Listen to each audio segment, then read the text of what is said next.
ताज्या बातम्या व ठळक घडामोडींसाठी पाहत राहा JBN महाराष्ट्र।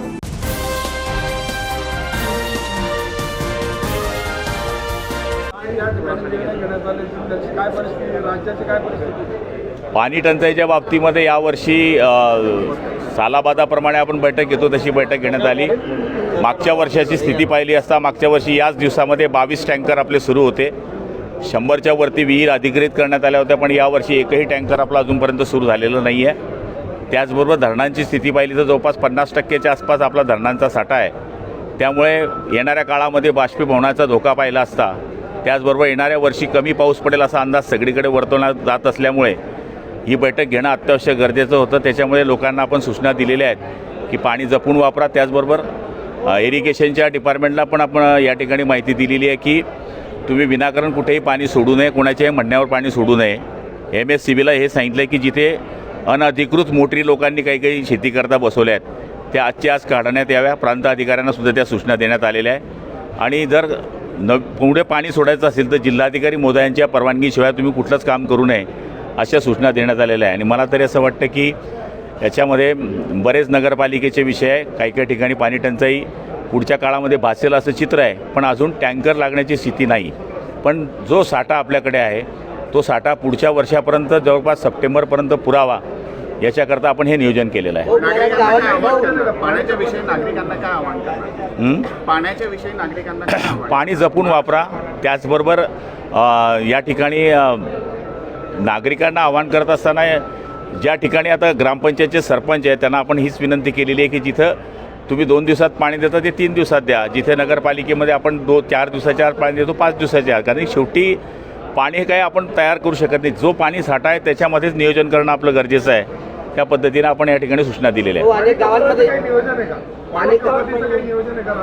पाणी कपातीचं कुठे नियोजन, कारण की सध्या महाराष्ट्राची मागच्या काळातली सिटी पाहिली तर 112च्या वरती टक्के पाऊस मागच्या काळामध्ये पडलेला आहे। त्यामुळे सगळीकडे धरणांची स्थिती उत्तम आहे, पाणी चांगल्यापैकी आहे। पण पुढच्या वर्षाचा धोका पाहता या वर्षापासून त्याचं नियोजन त्या धरणामध्ये करणं आणि काटकसरीने पाणी वापरणं हाच आपला एक पर्याय आहे। म्हणून या बैठका आम्ही घेतो आहे। अनेक गावांमध्ये जलजीवनच्या योजना ज्या आहेत त्या पूर्ण झालेल्या आहेत, मात्र काही किरकोळ कारणास्तव त्या पूर्ण कार्यान्वित झालेल्या नाही। आता सावकार साहेबांनी त्यांच्या मतदारसंघातल्या 2-3 गावांच्या तक्रारी केल्या आहे। त्यांचं असं म्हणणं आहे की जुन्या सोर्सेसवरून आम्ही पाणी सुरू केलेलं आहे आणि संजीव भाऊंचं म्हणणं आहे की नवीन सोर्सवरून पाणी मिळालेलं नाही आहे। मी चौकशी करायचे आदेश दिलेले आहे आणि मी स्वतः त्या गावामध्ये जाणार आहे।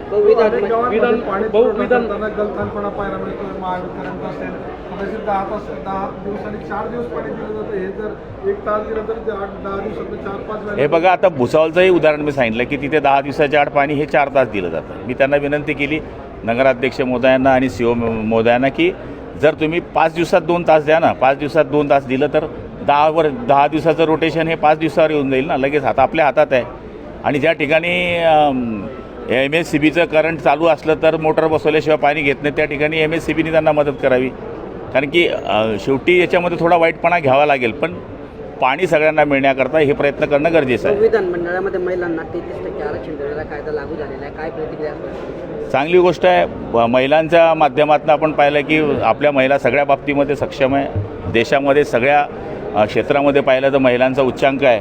त्यामुळे आता येणाऱ्या राजकारणामध्ये महिला मैदानात उतरतील आणि पुरुषांबरोबर त्या काम करतील, हे आपल्या राज्याने बऱ्याच ठिकाणी सिद्ध केलं आहे। राष्ट्रपती पदावर आपण पाहिलं तर आज 2 महिला राष्ट्रपती आपल्याला या ठिकाणी झाल्या आहेत। त्यामुळे आमदार खासदार होणं त्यांच्याकरता ह्या निवडणुकीमध्ये एक मला सुवर्ण संधी आहे या देशाच्या विकासाकरता। महिलांचे अत्याचार देखील वाढलेले पाहायला मिळतात। अनेक बंधू बाबा जे आहे ते मोठ्या प्रमाणात पाहायला मिळतात। जळगावला देखील बंधू बाबांचं अनेक ठिकाणी मतदारसंघ बदलणार, पुढची राजकीय स्थिती पण अनेक बदलणार, याकडे तुम्ही कसं बघता? कारण मतदारसंघ आपल्या जिल्ह्यात वाढतात। आणि आता बघा, मतदारसंघ वाढतील, तो पुरुष होईल, तो महिला होईल, तो ST होईल, SC होईल, त्याचं सीमालंघन काय होईल याचं आपल्याला अजून काही सांगता येणार नाही। पण आता आम्ही विचार केला तर मी एरंडोलमध्ये पुरे आमदार होतो, मग जळगाव ग्रामीणमधून झालो, जळगाव तालुका मला नव्हता। हे बघा, या ठिकाणी मतदारसंघ हे छोटे होतील हे सिद्ध झालेलं आहे। त्यामुळे प्रत्येक पैलवान आपल्या आखाड्याची तयारी करून ठेवतो। हे बघा, तो त्यांचा पक्षाचा विषय, त्यात आपलं बोलणं उचित नाही आहे। हो, आसोदा गावामध्ये पाणी टंचाईचा सामना करावा लागतोय. तिथे शुद्ध पाणी मिळत नाही, विकत पाणी घ्यावं लागतंय लोकांना. एकदम बरोबर आहे तुमचं म्हणणं की सध्या तिथं 8-10 दिवसाच्या आड पाणी आम्ही तिथे बोरसुद्धा केले शासनातर्फे पण आणि प्रायव्हेट बोर पण केलेले आहे. त्यामुळे त्या ठिकाणी पाणी पण काही प्रमाणामध्ये तिथे टंचाई जोरदार आहे. पण आता तिथे आमचं योजनेचं काम सुरू आहे.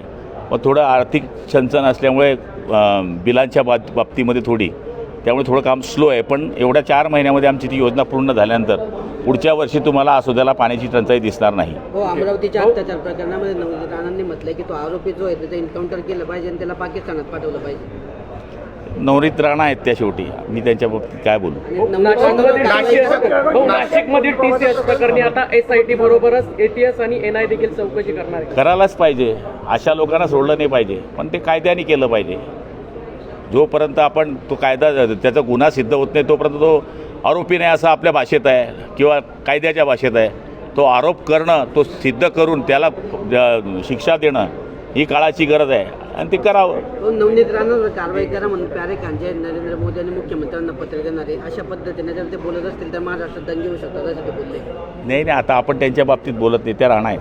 रवींद्र तुपकरांनी एक वक्तव्य केलं आहे. SP साहेबांना मी सकाळी सूचना दिलेल्या आहे की हा भोंदूबाबा कोण आहे ज्याने 11 लाख रुपये फसवले 6-7 बायांकडनं माणसांकडनं, त्याच्यावर त्वरित कारवाई करा आणि ती सुरुवात झालेली आहे. ओके, भाऊ रवींद्र तुपकरांनी वादग्रस्त वक्तव्य जाऊ दे ना आता किती एकमेकांना किती भांडतात, मात्र दिल्लीत एकाच ताटात काला करून खातात, एकाची बियर आणि दुसऱ्याचा चटका खातात. कोण? असं रवींद्र तुपकरांनी वक्तव्य केलं. कोणाला? उद्धव ठाकरे एकमेकांची भांडतात मात्र दिल्लीमध्ये जाऊन एकाच ताटात जेवतात आणि एक जण हे बघा, राजकारण वेगळं आहे. एकाकडे जाणं, जेवण करणं ही संस्कृती आहे.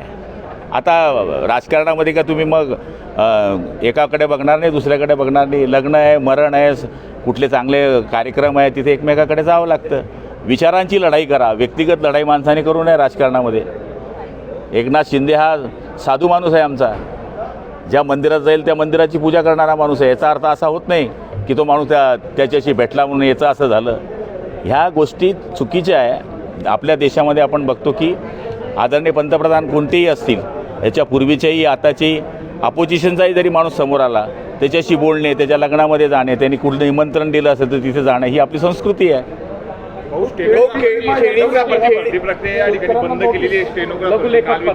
त्यांनी मला निवेदन दिलं आहे. आता येणाऱ्या याच्यामध्ये मला वाटते जवळपास 200-300 मुलं ते मला भेटायला आले होते.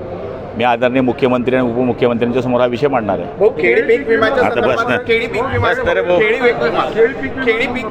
शेतकऱ्यांना नोटीस दिल्या, गुन्हे दाखल केले. शेतकऱ्यांच्या बाबतीमध्ये चौकशी सुरू आहे. पण पहिली गोष्ट म्हणजे त्या ठिकाणी पीक विमा अधिकाऱ्याची जबाबदारी ही जास्त आहे. त्याच्यानंतर तिथे आपले काही एजंट आहेत, त्या एजंटांनी शेतकऱ्यांना बोलवलेलं आहे.